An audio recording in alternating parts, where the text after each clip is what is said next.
আজকে ছিল আমাদের ক্লাস 4-এর অঙ্ক পরীক্ষা, ক্লাস টেস্ট। তো অঙ্ক পরীক্ষা কতর মধ্যে হয়েছিল তোদের পরীক্ষাটা?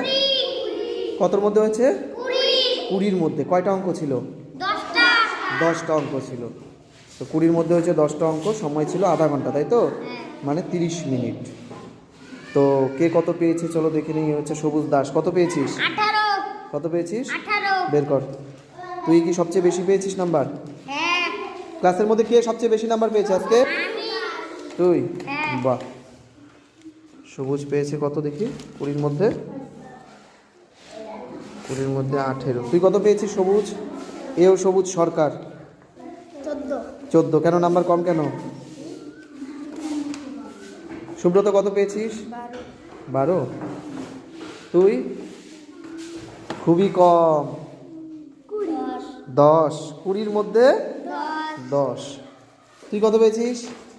6। এত কম কেন? ভালো করে কিন্তু পড়তে হবে। তুই কত পেয়েছিস? 6। 4 পেয়েছি মাত্র। এই অবস্থা প্রসেনজিৎ, ভালো করে পড়াগুলো করে আসবে, হ্যাঁ? কোথাও অসুবিধা বলবে। তুই কত পেয়েছিস? 8। আরও ভালো করে পড়তে হবে। বুলবুলি, নন্দিনী কত পেয়েছিস? 6। তাহলে পরীক্ষাটা দিয়ে কেমন লাগলো রে? ভালো লেগেছে? শোন, এইভাবে কিন্তু পড়াগুলো রেডি রাখবি। কোন দিন ক্লাসের মধ্যে আবার টেস্ট নিয়ে নিব বুঝতে পারবি না, ঠিক আছে? ঠিক আছে।